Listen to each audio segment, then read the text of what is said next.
Hello दोस्तों, कैसे हैं आप सभी लोग। एक बार मैं आप सभी का फिर से स्वागत करता हूं मेरे यूट्यूब चैनल आयुष खरे क्लासेस में। लास्ट वीडियो तक हम एसबीआई क्लर्क के प्रीवियस ईयर क्वेश्चंस की प्रैक्टिस करते रहे हैं। मैंने आपको 2022 के प्रीवियस ईयर क्वेश्चंस बताए हुए थे। उसमें हमने अरिथमेटिक का पोर्शन कवर किया और नंबर सीरीज का पोर्शन कवर किया। इस वीडियो में हम जो है आपको बताएंगे कि एसबीआई क्लर्क 2024 की आपकी एक स्ट्रेटजी कैसी रहेगी। ये स्ट्रेटजी मैं अपने एक्सपीरियंस के बेसिस पे बता रहा हूँ, क्योंकि मैंने खुद इस एग्ज़ाम के प्रीलिम्स को क्वालिफाई किया था और मुझे लगता है कि ये इस स्ट्रेटजी से श्योरली आपका सिलेक्शन जरूर होगा। वीडियो के एंड तक बने रहिए। मैं कुछ इंपॉर्टेंट फैक्ट्स और इंपॉर्टेंट पॉइंट्स के ऊपर डिस्कशन करूंगा और उन पॉइंट्स से श्योरली आपको एक अच्छा बूस्ट मिलेगा। आपको जरूर फॉलो कीजिए, क्योंकि मैंने खुद इन पॉइंट्स को फॉलो करके मेरा सिलेक्शन हुआ था। और ये मैं जो आपको चीज़ बताने वाला हूँ ना, ये ऐसे पॉइंट्स हैं जो मेरे खुद का एक्सपीरियंस है, मैंने खुद इनको फॉलो किया हुआ है। तो मुझे लगता है कि अगर आप भी इसको फॉलो करेंगे तो आपका भी सिलेक्शन होगा। मैं करंटली खुद एक सेंट्रल गवर्नमेंट ऑर्गेनाइजेशन में हूँ और मैंने प्रीवियसली भी काफ़ी बैंकिंग एग्जाम्स दिए थे और उन बैंकिंग एग्जाम्स को मैंने इन्हीं पॉइंट्स के बेसिस के साथ डिस्कस करने वाला हूँ। Daily detailed strategy, importance of stop watch, target based approach, importance of previous year questions and daily mock test की जो इंपॉर्टेंस होती है, वो ये सारे पॉइंट्स मैं आपके साथ में डिस्कस करूंगा। अब मैं आपको बताने वाला हूं कि हमारी डिटेल्ड स्ट्रेटेजी डेली की क्या होनी चाहिए।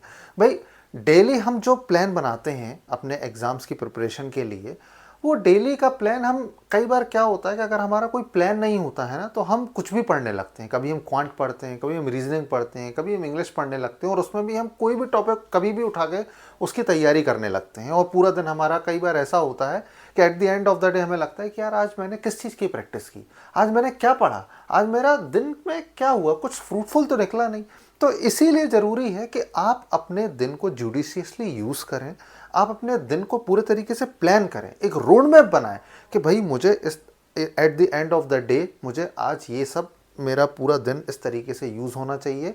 मुझे आज रात में जब मैं सोने जाऊं तो मुझे ये लगे कि हाँ, मैंने आज अपने दिन को इस तरीके से अच्छे तरीके से यूज़ किया अपने अकॉर्डिंग। और at the end of the week, at the end of the month, आपको ये करने के बाद आपको खुद में ही एक कॉन्फिडेंस आ जाएगा कि हाँ यार, मैं जो भी कर रहा हूँ अब सही रोड मैप मुझे मिल गया है और सही तरीके से मेरी प्रिपरेशन चल रही है। तो इसके लिए ज़रूरी है कि आप दिन का हर एक घंटा, मतलब मैं कहूँ आप जब जब भी पढ़ाई कर रहे हैं, वो हर समय आपका यूज़फुल होना चाहिए। और उसी के बारे में मैं यहाँ पर डिस्कस करने वाला हूँ। तो आपकी डेली डिटेल स्ट्रेटजी किस तरीके से रहेगी।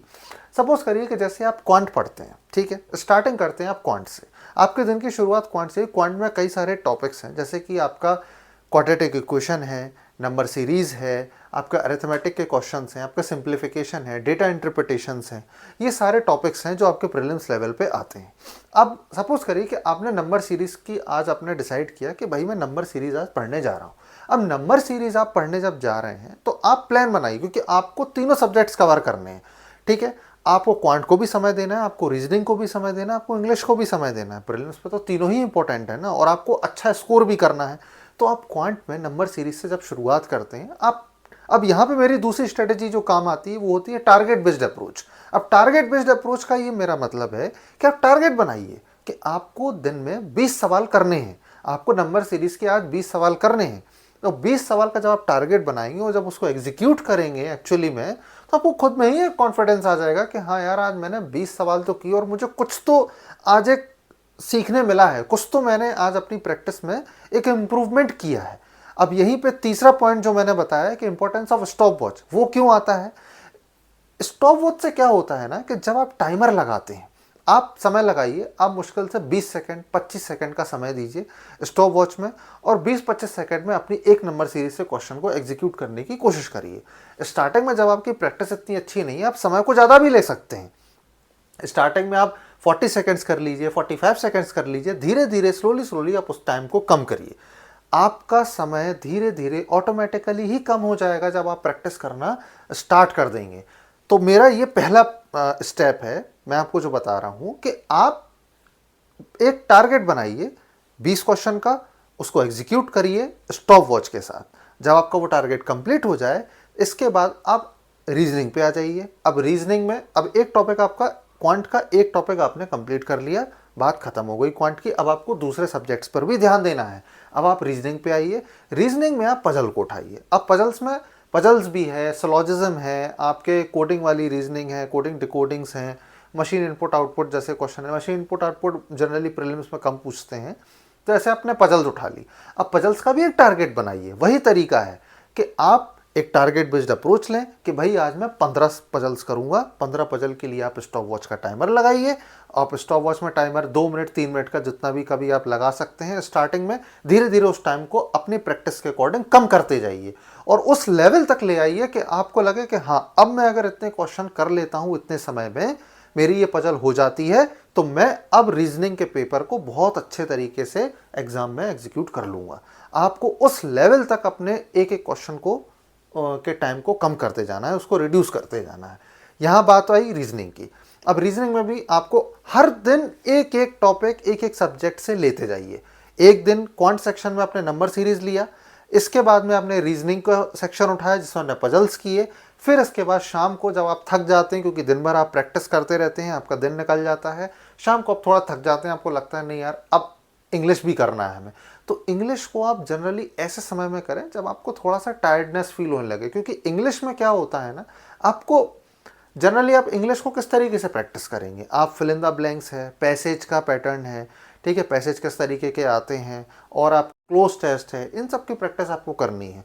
मैंने अपने पिछले वीडियोस में भी बताया है कि आपको इंग्लिश की प्रैक्टिस कैसे करनी है। आप अगर इंडिविजुअल सब्जेक्ट्स के ऊपर स्ट्रेटजी का वीडियो चाहते हैं तो आप मुझे कमेंट सेक्शन में ज़रूर बताइए, मैं इंडिविजुअल सब्जेक्ट्स की स्ट्रेटजी बता दूंगा कि किस तरीके से आपको इंडिविजुअली हर एक सब्जेक्ट को प्लान करना है। ठीक है, अब आपकी बात आती है कि भाई ये हमने हर दिन तो इस तरीके से चीज़ों को कर लिया, एक एक हर सब्जेक्ट के एक एक टॉपिक को हमने अच्छे तरीके से हमने उसकी प्रैक्टिस कर ली। अब बात करते हैं अब आगे क्या। अब आपको करना है मॉक टेस्ट। बात खत्म हुई। मॉक टेस्ट आप कैसे करेंगे, आप स्टार्टिंग में जैसे अगर आप तैयारी करना भी शुरू कर रहे हैं तो पहले तो आप चीज़ों को सीखिए, हर एक चीज़ को आप लर्न करिए, आप उसको सीखें, डायरेक्टली मॉक टेस्ट पे ना कूद जाए। सबसे पहले आप चीज़ों को लर्न करें, स्टेप बाय स्टेप आगे बढ़ें। आपको जो है अपनी पूरी प्रिपरेशन को प्लान करना है। अब बात करते हैं कि हमारे मॉक टेस्ट की क्या इंपॉर्टेंस होगी और मॉक टेस्ट को हमें किस तरीके से लगाना है और कब कब लगाना है। मेरा ये कहना है कि जब आप अपने स्टार्टिंग प्रिपरेशन कर लेते हैं, जब आप चीज़ों को सीख लेते हैं, उसके बाद आप मॉक टेस्ट को लगाना शुरू करें।